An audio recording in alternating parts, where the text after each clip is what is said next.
El dictador Rafael Díaz Trujillo fue ajusticiado el 30 de mayo de 1961, Día de la Libertad. La mañana comenzó común y corriente. Nada extraordinario sucedía que no fuera conocido en el país y en el mundo. Trujillo se levantó temprano, a la hora acostumbrada, conversó sobre el tema del día, desayunó de manera ligera, mientras Antonio de la Maza tomaba café en casa de Huáscar Tejeda y conversaban sobre algo conocido solo por ellos. Todo cambió a partir de las 3 de la tarde, cuando Trujillo apareció vestido con traje verde olivo. Y 2 horas después, Miguel Ángel Báez Díaz le informó por teléfono a Antonio de la Maza que el jefe viajaría a San Cristóbal.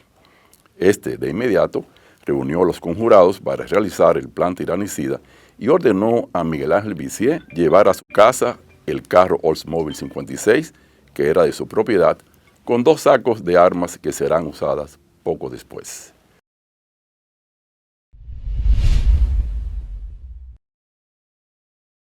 El 30 de mayo de 1961 fue martes. Algunos se preguntarán por qué comienzo este comentario señalando que ese día era martes.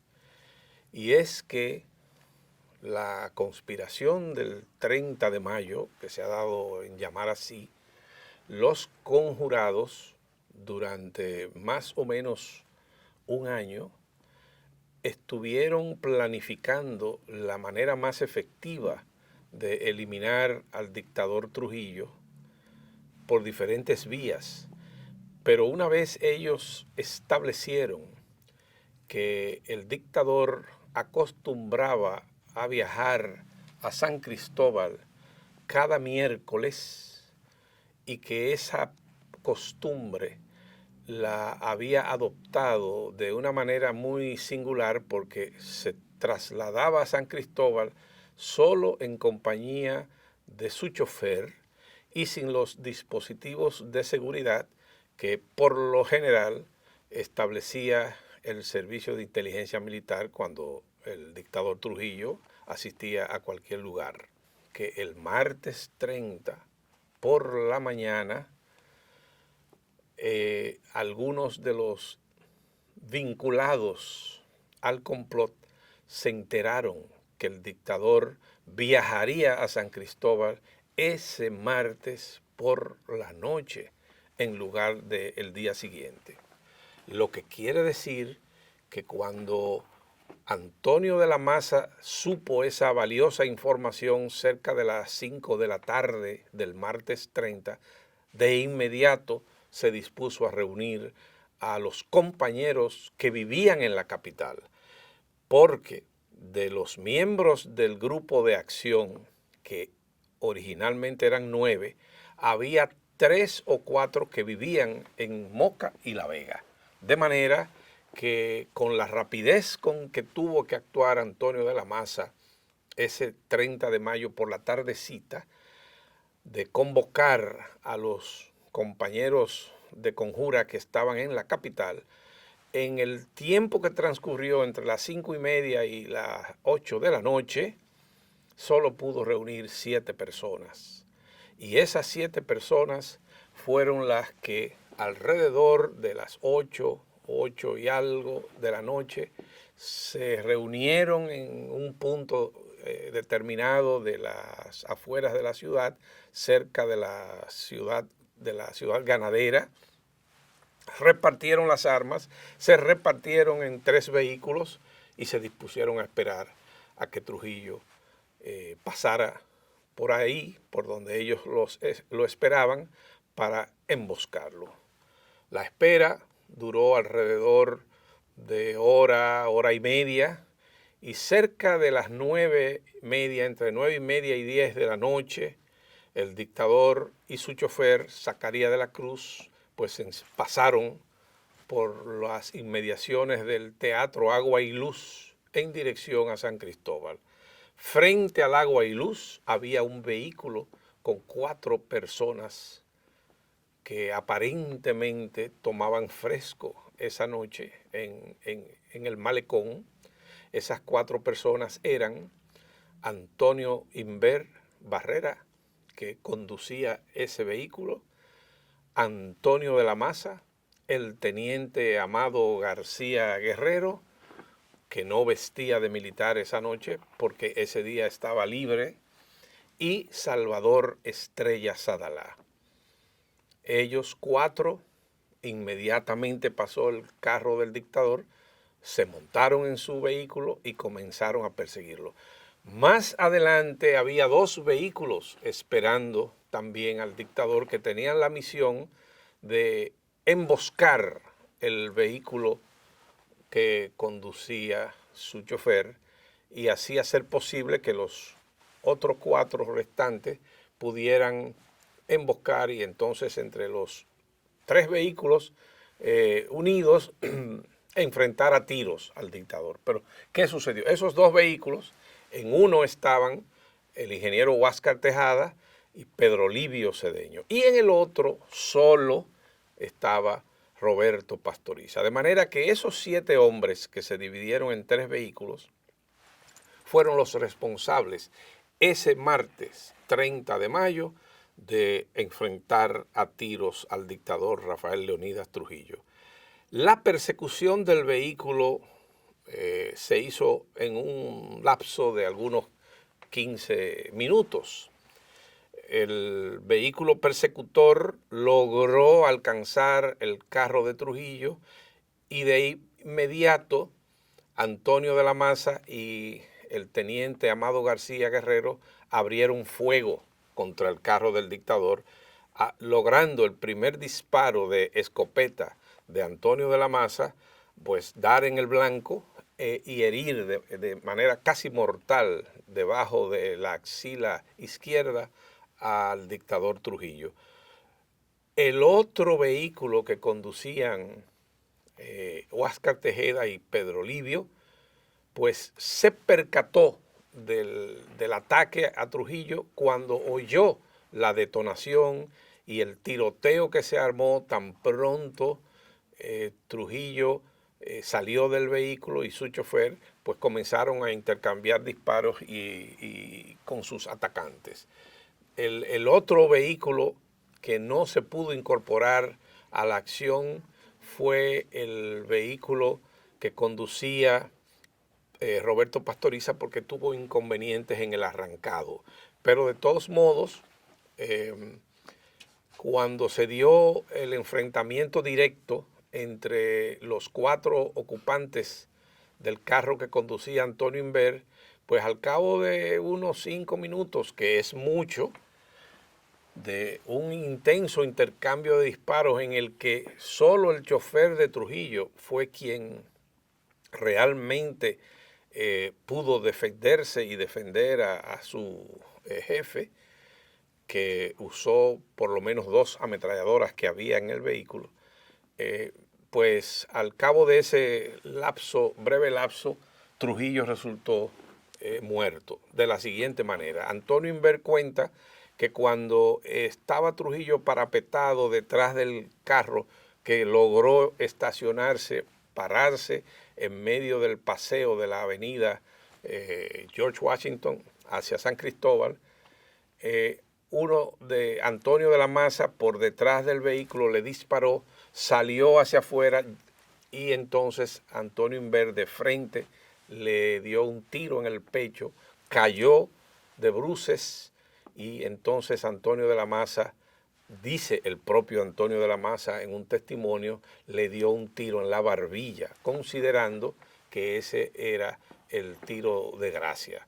Pero realmente Trujillo ya había sido derribado por un plomazo, un balazo que le dio Antonio Inver en el pecho, mientras él, tambaleándose, se había colocado delante del vehículo. De manera que en cuestión de 10 minutos, entre las 10 de la noche y las 10:30, el dictador Rafael Leónidas Trujillo, tras un intercambio de disparos con sus atacantes que solo su chofer pudo participar activamente en esa defensa, resultó muerto. Tan pronto ellos terminaron esa acción, también en el intercambio de disparos, pues Pedro Livio Cedeño resultó herido porque había mucha confusión y en el punto donde se produjo ese encuentro reinaba una total oscuridad. Ellos también, dos de ellos, fueron en búsqueda de Roberto Pastoriza, que se había quedado rezagado porque su carro no encendió, y cuando regresaron ya Trujillo era historia. Los demás conjurados tomaron el cuerpo de Trujillo, lo lanzaron en el baúl de uno de los carros y como estaba convenido, se dirigieron con su lúgubre carga hacia la residencia del general Juan Tomás Díaz, uno de los miembros del complot, en quien a partir de ahí debía, junto con Luis Amía Matío, pues tratar de ponerse en contacto con el general Pupo Román, quien era a la sazón secretario de las Fuerzas Armadas, para entonces intentar lo que se había concebido como la segunda fase de la conspiración. Es decir, el complot para eliminar al dictador Trujillo constaba fundamentalmente de dos partes. La primera estaba sobre los hombros de un grupo denominado Grupo de Acción, que era el responsable de eliminar físicamente a Trujillo y llevar su cuerpo al otro grupo, y el grupo político que debía llevar a cabo lo que se concibió de una manera no muy precisa como segunda fase, que consistía en tratar de apresar a los miembros de la familia Trujillo y sus principales colaboradores, tanto civiles como militares, deportarlos del país y entonces propiciar una transición hacia un gobierno democrático. Pero eso era un plan, una fase mucho más compleja. Desde mi punto de vista, en la parte militar del complot, que era la de eliminar físicamente a Trujillo, era de mucho más fácil realización, aunque se requería de mucho valor, de mucha gallardía, porque ahí esos hombres que participaron no solamente pusieron en juego sus vidas, sino también las de sus familiares y de un conglomerado de personas que la juventud no tiene idea de la ola de sangre y de terror que se inició a partir de la muerte de Trujillo para apresar, torturar, asesinar a muchos de los que estuvieron vinculados con el complot del 30 de mayo. De manera pues que aquel martes 30 de mayo de 1961, un grupo de hombres pusieron fin a la dictadura más larga, horrenda y espantosa que había tenido Latinoamérica y que había tenido el pueblo dominicano, ajusticiando al dictador Rafael Leónidas Trujillo. A partir de ese día, el pueblo dominicano entonces entró en una nueva fase de su vida política, de su existencia institucional, y se comenzó a construir el sistema de la democracia que hoy entonces disfrutamos los dominicanos. Gracias en parte, naturalmente, al esfuerzo de ese grupo de hombres que íntegro, que conformó la conjura del 30 de mayo.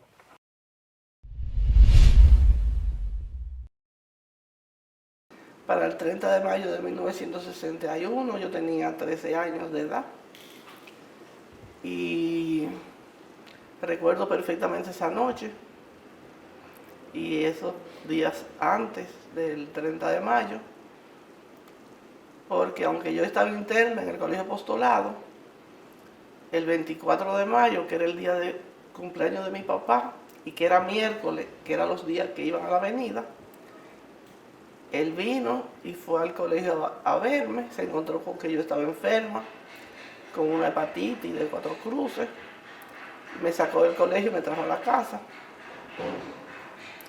Mi mamá no había venido porque se había quedado en restauración, porque era madrina de una boda. Entonces la mandó a buscar. Esa noche estábamos cenando cuando llegó Miguel Visier y mi papá le dijo a mi mamá, se me olvidó decirte que yo había invitado a Miguel a cenar. Eso yo entiendo ahora, uno entiende que era lo que él se le ocurrió decirle en ese momento, porque Miguel había venido a traer el carro Osmóvil, que para tenerlo aquí en la ciudad era como que Miguel lo iba a comprar. Entonces Miguel tenía unas armas guardadas y mi papá parece que le avisó de que trajera el carro con las armas. Yo sé que él se paró y dijo, bajó un momentico y después volvió y subió y llamó a Miguel a la habitación. Después yo le pregunté a Miguel que qué era lo que a qué lo había llamado y él me dijo que era para preguntarle en qué posición estaban las armas en el baúl del carro. En ese carro que mi mamá me contó que vio cuando Huáscar vino a buscarlo, se montó en él y salió en él. Iban Huáscar manejando con Pedro Livio Cedeño. Y esa fue su participación de ese carro en la avenida. Porque el otro carro que manejó Antonio Inver, ese nunca apareció, que era un Chevrolet, que mi papá había pedido ese carro con las especificaciones de que era el carro que usaba la policía de Estados Unidos porque era muy rápido. Y a los móviles le cambiaron el motor para ponerle un motor más potente. Nosotros le donamos ese carro, siendo doña Vilma Benzo de Ferrer la directora del Museo de Historia. Ese carro estuvo en Moca un tiempo, en el garaje de la casa del Moca. Y después estaba en una fábrica que tenía Miguel Visier. Y cuando se filmó la película Habana, mis hijos, que eran adolescentes ya, fueron y buscaron el carro y lo bajaron al Hotel Jaragua para ofrecérselo a la gente, cosas con relación a que ellos lo arreglaran y lo utilizaran en la película. Ya cuando ellos fueron, ya tenían todos los carros que necesitaban y tuvo muchos días ahí parqueados, pero ellos lo bajaron con una batería y perfecto. Porque mi mamá, al ver que mi papá no llegaba, se preocupó porque entonces mi mamá salió con Miguel a ver si lo veía. Y se encontró con él. Ella fue a la casa de Juan Tomás y mi papá dice que parece que salía por el frente cuando la vio cruzar el carro y la interceptó atrás en la casa, en la Moisés García. Porque la casa de Juan Tomás tenía una entrada por la César Nicolás Penson y otra por la Moisés García. Ahí él andaba con Marcelino Vélez Santana y le dijo que Trujillo le hizo esa seña, que se quería ver el cadáver. Mi mamá le dijo que no. Entonces mi tía vino con ella y viajaron en un carrito público ahí y se quedaron antes de la esquina. Cuando se quedaron ahí vieron que la casa estaba toda prendida y sentían unos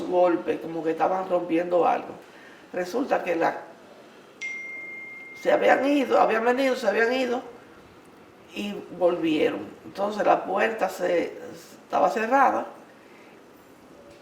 y la abrieron, le hicieron un hoyo a bayonetazo. Porque al día siguiente, una tía mía que estaba en Moca, hermana de mi mamá, vino, porque se había llevado a todo el mundo preso, entonces vino aquí y subió las escaleras y vio el hoyo de la puerta, metió la cabeza y vio el reguero que había todo regado, y entonces bajó y se fue entonces a la otra casa, a donde la otra hermana, en la Duarte. Ahí había un guardia, ya se habían llevado a Venancio preso, porque ella estaba casada, mi tía estaba casada con Venancio Alzaga, español, y él nos llevó a Moca. Entonces, él, yo y Tavia. Entonces él me dijo, mira Lourdes, toma esta tijerita y ve sacando pieza por pieza de esa maletica, quítale tu nombre y me va pasando los nombres. Entonces yo le cortaba el nombre a la ropa y él se lo metía en el bolsillo.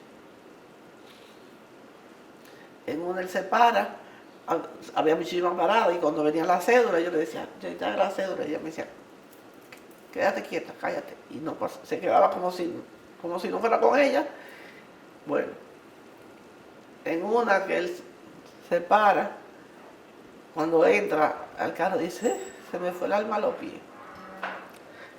Un guardia le dijo, esa muchacha yo la conozco. Y él le dijo, tú habrás visto una parecida, pero a esa tú no la conoces. Porque esa es la primera vez que viene aquí y la única que le entiende es la vieja de al lado porque no habla español. Ahí me entero que está todo el mundo preso. Entonces ahí veo un periódico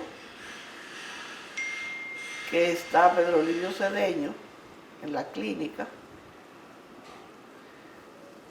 y con unas declaraciones de Pedro Livio. Y cuando yo lo veo y lo leo, le digo a mi tío, oye, Pedro Livio y Juan Tomás metido en eso. Mi papá estaba de cabeza ahí.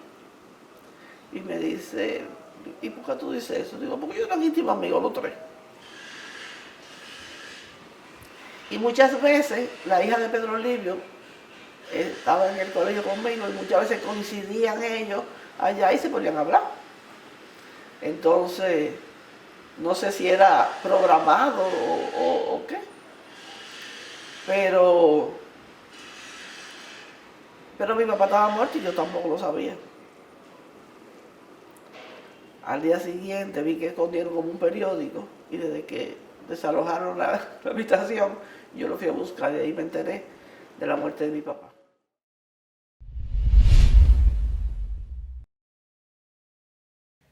Les voy a hablar un poco sobre la historia y la participación de mi padre en esos hechos.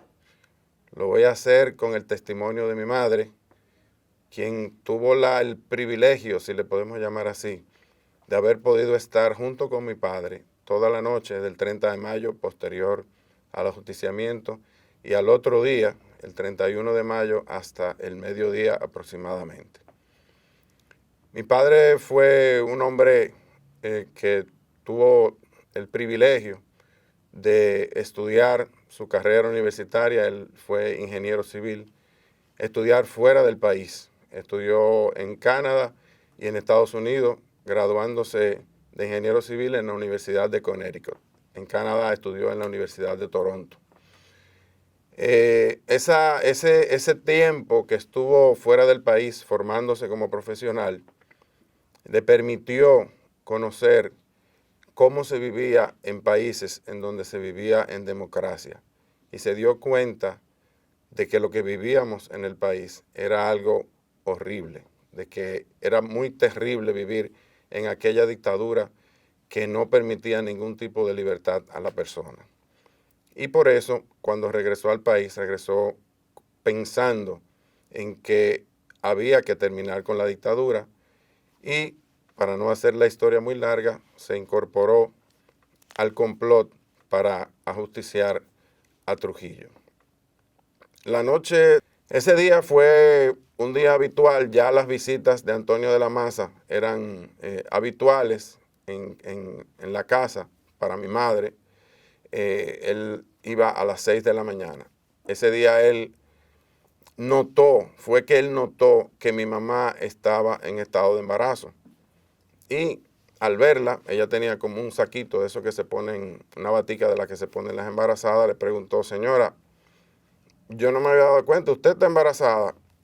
Y ella le dijo, sí, estoy embarazada. Y él le dijo, ¿y para cuándo más o menos usted cree que va a ser, que va a nacer la criatura? Ella le dijo, bueno, finales de agosto, principios de septiembre. Y entonces él le dijo, mire, ese niño va a nacer en la era de la libertad. Entonces mi mamá se echó a reír y le dijo, a mí me tienen dormida con ese cuento chino desde hace muchos años. Y él le dijo, no, doña, se lo digo yo, poniéndose la mano en el pecho. Antonio de la Maza, ese niño nace en la era de la libertad.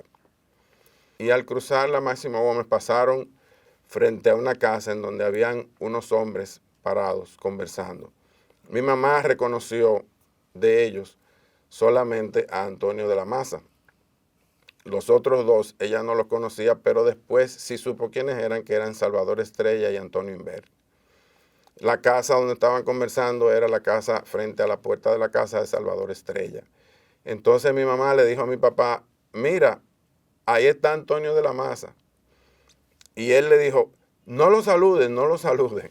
Y ella con su temperamento, porque mi mamá tiene un temperamento bastante fuerte, le dijo, le voy a decir aquí, pero le dijo, ¿y qué coño tengo yo que saludarlo, Antonio de la Maza? El que amigo de él eres tú, no yo. Entonces, se fueron para donde los compadres y mi papá dejó a mi mamá ahí. Ella andaba con mis dos hermanos, la mayor Rocío del Carmen y mi hermano Huáscar Antonio el segundo, y yo en la barriga de mi mamá. O sea, mi mamá estaba embarazada de mí. Tengo que decir que estoy vivo únicamente gracias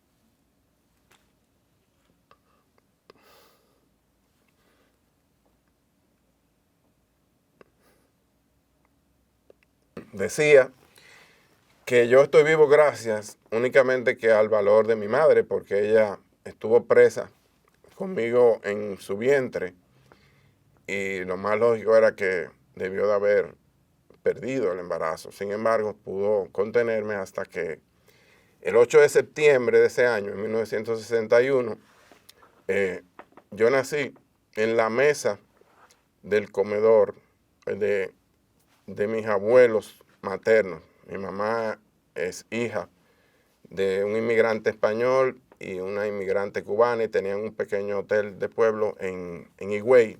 Y mi mamá, después que le quitaron todo lo que tenía, la casa y todo lo que tenía, se fue para donde su papá y su mamá, en Higüey.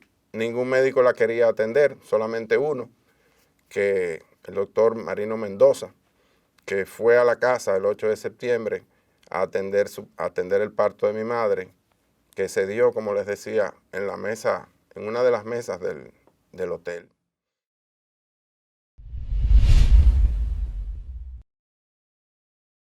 Mi primer recuerdo es muy lejano.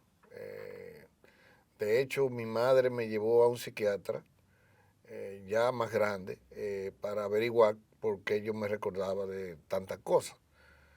El psiquiatra le explicó que cuando a un niño pequeño le quitan, le arrebatan a su padre, a su madre, a su casa y a su perro, el niño fija en su mente esos recuerdos. Que aparecí en la casa de mi tía María de Pradel, Mary de Pradel. Ella me refugió ahí y yo estaba muy tranquilo y muy contento en su casa. Lógicamente los organismos de seguridad me andaban persiguiendo a mí porque Pedro Livio Cedeño era un hombre que tenía, como me dijo el general Soto Jiménez, un hombre de malas pulgas. Entonces, cuando a él lo golpeaban, él lo que hacía era que decía muchísimas malas palabras. Algo que también confirmó nuestro querido amigo, el doctor Puello, José Joaquín Puello, que lo ha dicho varias veces. Y empezaron a preguntar por mí.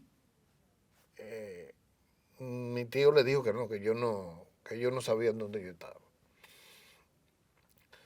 Porque, como le digo, al hombre le estaban dando golpes y entonces Ramfi Trujillo dio una orden de que me salieran a buscar para torturarme en frente de Pedro Livio. La historia es corta, me encontraron. ¿Por qué? Porque yo era un niño, ellos estaban en la sala y los niños les da sed de noche y yo salí a pedir agua. Entonces cuando salí a pedir agua, los esbirros se quedaron mirándome, se levantaron y le preguntaron, uno de ellos le preguntó a tío Héctor, mi padrino, al cual mi padre me había encomendado que me cuidara. O sea, cuídame el muchacho.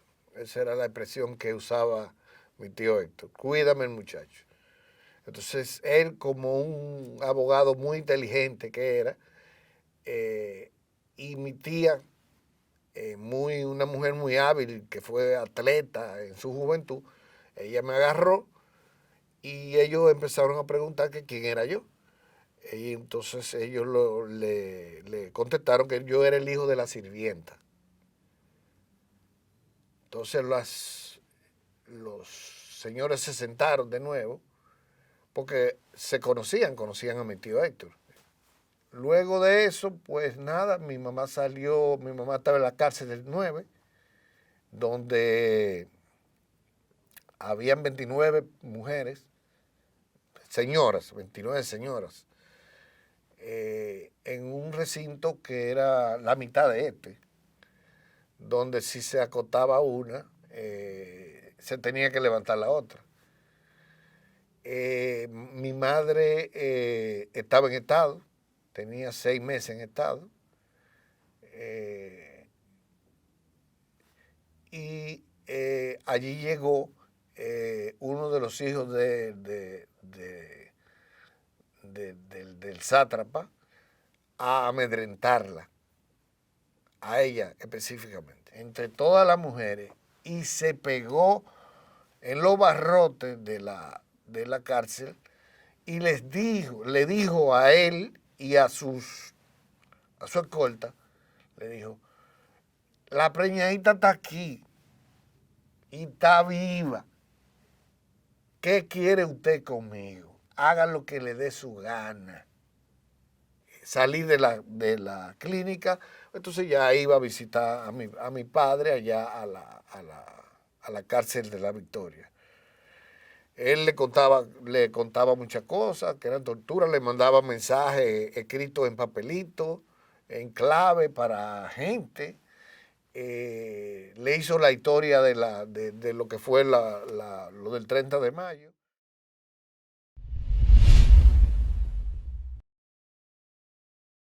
Mi madre se llama María Leonor González Camejo. Fue durante mucho tiempo la viuda Tejeda y es más conocida por un apodo, Lindín.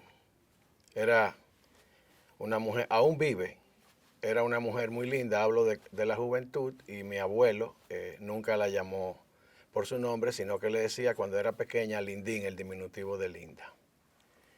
Casó con papá el año 1956 y ya para el 1961 tenía conocimiento parcial de lo que sería el magnicidio de Rafael Trujillo. Esa noche del 30 de mayo salieron del hogar mi padre y mi madre. Residíamos en la calle Arístides Fiallo Cabral número 36. La calle la habían puesto esa noche, como eran las cosas de la tiranía, de una única vía porque Rafael Trujillo iba a transitar a favor de esa vía, de manera que los desviaron y tuvieron que tomar el curso de otra calle. Y pasaron por una casa de otro de los magnicidas y ahí papá vio a Antonio de la Maza reunido con 2 personas más y entonces le dijo a mi madre que hacia donde se dirigían, que la reunión él no iba a estar, no iba a poder estar presente porque parece que esa iba a ser la noche en la que iban a emboscar a Trujillo. Y se fue papá al desenlace de esa noche. Llegaron a la avenida y el compañero de automóvil de papá, eran 3 vehículos, era el Pedro Livio Cedeño.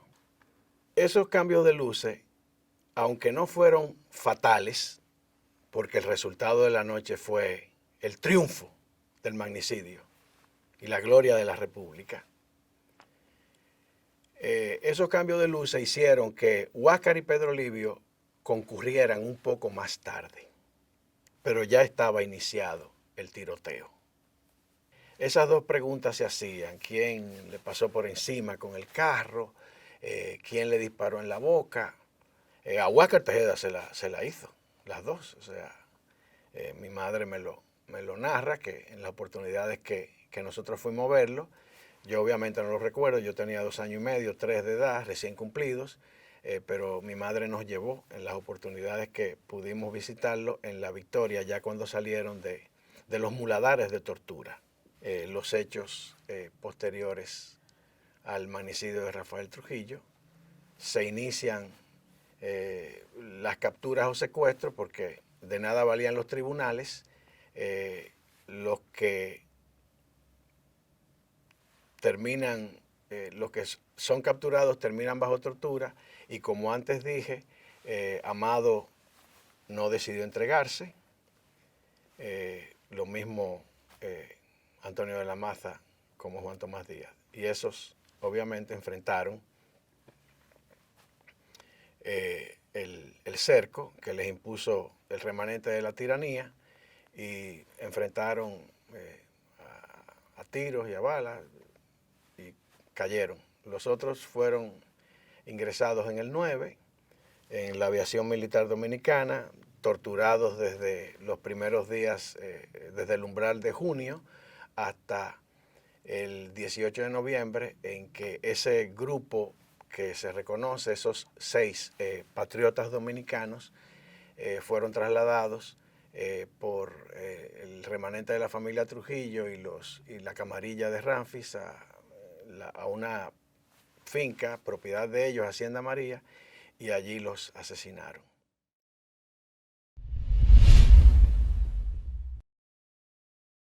Son escasas, por no decir casi nulas, las pruebas materiales disponibles de la noche del 30 de mayo. 6 de los 7 participantes de esa noche fueron asesinados poco después del ajusticiamiento y el único que sobrevivió murió en el 2016. Se desconoce el paradero de 2 de los carros en que viajaban los complotados y del propio Trujillo. De las armas usadas, solo se conoce una fotografía publicada por el CIN. No sabemos si en los depósitos de este Museo Nacional de Historia y Geografía hay una carabina que se dijo que fue usada esa noche.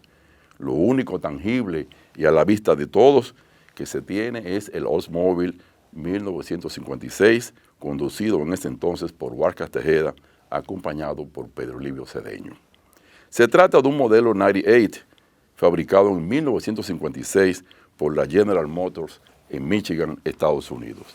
Su dueño, Antonio de la Maza, le instaló un motor de Cadillac con transmisión automática y 8 cilindros para aumentar su potencia. Miguel Ángel Vissier lo guardó en su taller Los Navarros, cerca del Puente Duarte, y lo llevó a casa de Antonio de la Maza con las armas que se usaron esa noche. Fue uno de los 3 carros de los conjurados, conducido por Huáscar Tejeda y acompañado por Pedro Elío Cedeño. Huáscar Tejeda y Pedro Elío Cedeño, armados con un revólver Smith & Wesson y una M1, respectivamente, esperaron en el carro al final de la feria donde terminaban las luces. Observaron pasar el carro de Trujillo, perseguido por el Chevrolet Biscayne, en el que iban Inver, de la Maza, García Guerrero y Estrella Sadalá. Poco después se escucharon disparos y se dirigieron al lugar. De la Maza había disparado con una escopeta por la ventana trasera al carro de Trujillo y el teniente García Guerrero lo había hecho al chofer y a las gomas. Luego se desató una balacera de fuego cruzado. Huáscar Tejeda estacionó el Oldsmobile por la derecha, detrás del carro de Trujillo. El auto presenta en su lado izquierdo 9 impactos de bala, 6 de ametralladora Thompson y 3 de fusil M1. Pedro Elío Cedeño se desmontó del carro, cayó de bruces, sufrió una contusión en la ceja izquierda y poco después notó que estaba herido, mientras Huáscar buscaba a Roberto Pastoriza, que estaba más adelante. Una versión del propio Huáscar sustenta que embistió con el carro a Trujillo mientras éste intentaba huir. Muerto Trujillo, los 7 complotados se dirigieron a la casa de Juan Tomás Díaz, en la calle César Nicolás Penson, en los carros Chevrolet Biscayne y el Oldsmobile, con el cadáver de Trujillo en el baúl del primero. Poco después, el Oldsmobile fue dejado en el garaje de la casa de Antonio de la Maza, en la calle Ángel Perdomo, donde fue ubicado por los agentes del CIM. Pedro Elío Cedeño fue llevado a la Clínica Internacional, donde fue operado de una herida en el abdomen por el doctor Arturo Damirón Ricard, ayudado por José Joaquín Puello. Quedó preso después de la operación y Huáscar Tejeda fue detenido el 1 de junio. Ambos fueron llevados a la cárcel de La Victoria y fueron vilmente asesinados el 18 de noviembre del 1961 por Ramfis Trujillo y su camarilla en la Hacienda María, en Nigua, junto a Modesto Díaz, Roberto Pastoriza, Tunti Cáceres y Salvador Estrella Sadalá. El Oldsmobile sobrevivió a la destrucción de las huestes trujillistas. Fue encontrado en la Fuerza Aérea Dominicana en 1962 durante el gobierno del Consejo de Estado. Devuelto a la familia de la Maza, esta lo guardó en la casa suya en Moca, hasta que en 1986 lo trajo a Santo Domingo para la conmemoración del 25 aniversario del 30 de mayo. Durante la película Habana, ambientada en los años 60 y filmada en el país en el 1988, el carro fue encendido y llevado al Hotel Jaragua para una eventual contratación que no sucedió. 3 años después fue llevado a la filmación del simulacro del ajusticiamiento de Trujillo en la avenida, realizado por la comunicadora Cornelia Margarita con Miguel Ángel y Manuel Visier. Después de un seminario sobre el aniversario del 30 de mayo, realizado en este Museo Nacional de Historia y Geografía en mayo del 1991, la familia de la Maza donó el carro a esta institución y lo trajo con la placa ACW 308. En el 2013 fue exhibido en la Feria del Libro y en la premiere de la película El Teniente Amado. Actualmente, el carro espera su debida restauración, así como estudios de balística y de ADN. Mientras tanto, el mundo y el país pueden apreciar esta reliquia histórica de la muerte de Trujillo, protagonista de aquella noche clara del 30 de mayo de 1961, que horas después se convirtió en el Día de la Libertad en la República Dominicana.